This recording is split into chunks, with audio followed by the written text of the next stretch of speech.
Minute, hold up. Teofimo Lopez, the underdog, versus Shakur Stevenson, the underdog. I like it. Oh, yeah, I like it. You know why? Because when Teofimo Lopez is the underdog, what do you expect? Greatness. Oh, yeah. Greatness versus pound-for-pound caliber fighters. Like, he was the underdog versus Vasyl Lomachenko. Like, he was the underdog versus Josh Taylor.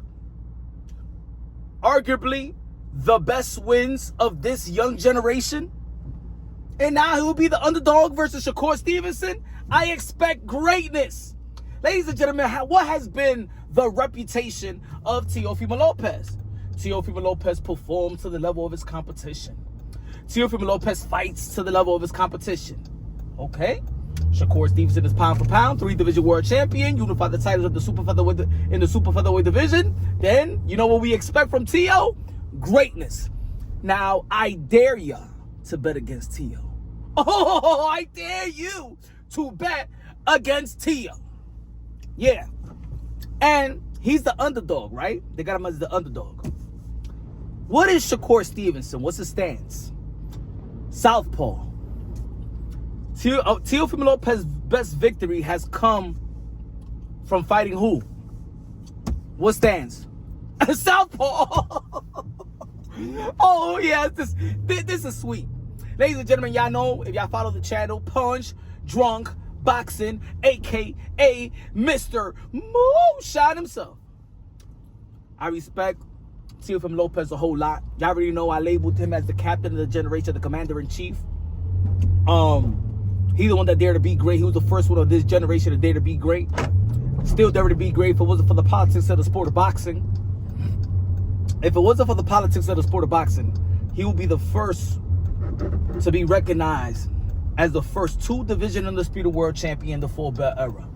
If it wasn't for the WBC franchise and the shenanigans of the WBC leading up to the Vasyl Lomachenko Teofimo Lopez, and if it wasn't for Josh Taylor vacating his belt before the Teofimo Lopez fight. It's weird. Why did Top Rank Bob Arum help pay belt fees and sanctioning fees for Josh Taylor to fight Jack Catterall, but they didn't do it when he fought, well, he was a potential to fight Teofimo Lopez? Don't you think that would have been a bigger fight for the company anyway? Keep all them belts in-house? But I guess it's Teofimo Lopez. Y'all already know they have this Top Rank and Teo relationship, always been, you know what I'm saying, not a good one. But, excuse me chewing like a cow, but there's going to be a good matchup. It's going to be a good matchup. I believe that both of these guys have good momentum. Shakur Stevenson has fought in a way that a lot of people wanted to see him fight in that type of style. They wanted him to take more risk.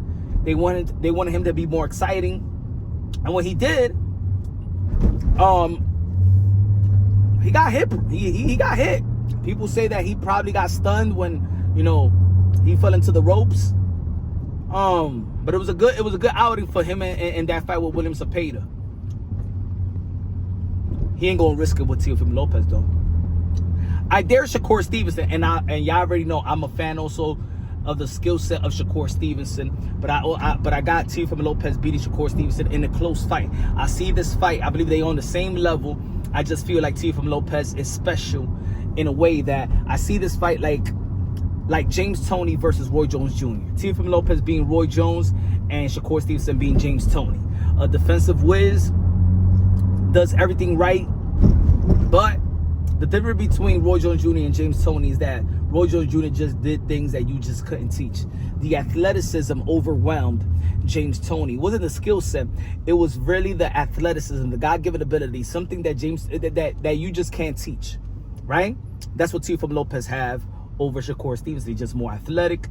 He's the twitch muscle, the speed and power combination and stuff like that, and the IQ, right?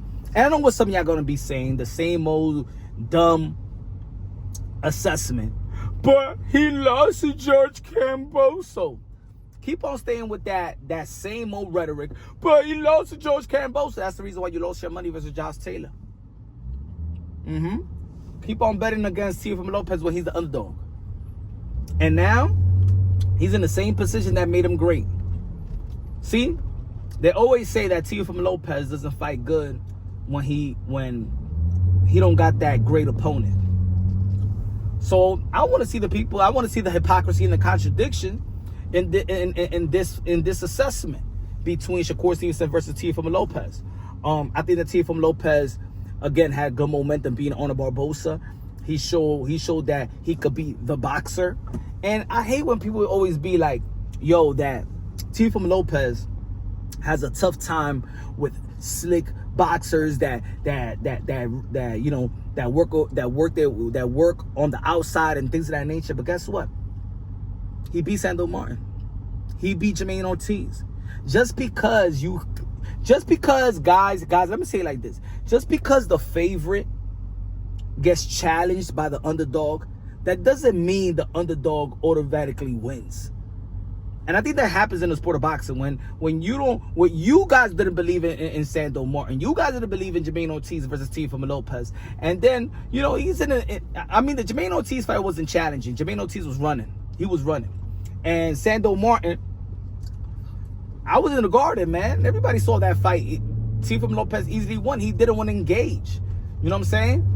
But because y'all hated Teofimo Lopez, y'all actually enabled the runners. It's funny. With Shakur Stevenson, y'all diss him for running. But when Teofimo Lopez is the aggressor, y'all diss Teofimo Lopez for being the aggressor, or he couldn't cut the ring off versus Jermaine Ortiz or Sandor Martin. Make up your mind. That's why I always say that American fighters is always hated. High-invested fighters are always hated. Because in all actuality, y'all should be mad at Jermaine Ortiz and Sandor Martin, but y'all was mad at Teofimo Lopez. But then y'all was giving Eddie De Los Santos the benefit of the doubt for being the aggressor, and y'all was shitting on Shakur Stevenson. And then y'all was shitting on Devin Haney for running versus Jose Ramirez. But then when Teofimo Lopez is chasing dudes, y'all shitting on Teofimo Lopez. That's when I know that a lot of people just hate Teofimo Lopez. And I know that some of the things that he may say to promote a fight, ticks y'all off, turn y'all off. But at the end of the day, this is the sport of boxing. He have always stated, I'm saying what I'm saying because I'm trying to promote a fight. And y'all guys, and you people still don't understand.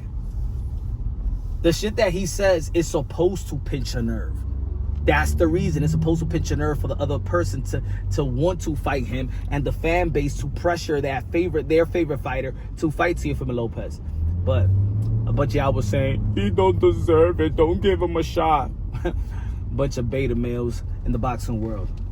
He don't deserve it. No, don't give him a fight. Don't give him a fight. Let him starve. But anyway, I actually like it that Teofimo Lopez is the underdog. Because it just tells me, without a shadow of a doubt, that he's going to do great versus a Southpaw. He's going to prove the haters wrong again. He's going to prove the boxing world again. And the only thing that Teofimo Lopez needs to do when he gets that victory is keep that momentum. Don't say nothing, don't do nothing that's gonna take away from that victory. That's what happens with the Josh Taylor victory, and that was happened with the Arnold Barbosa's victory. So I think that's gonna be a close fight, to be honest. I think it's gonna go to a decision. But I think that Teofimo Lopez is going to show the world, once again, not for the first time, not for the second time, but third time's a charm. Versus the Southpaw, like he did versus Vasyl, Lomachenko, and Josh Taylor. Let me know who y'all got. And let me know, would you bet against Teofimo Lopez as he is the underdog once again? Woohoo! I like it.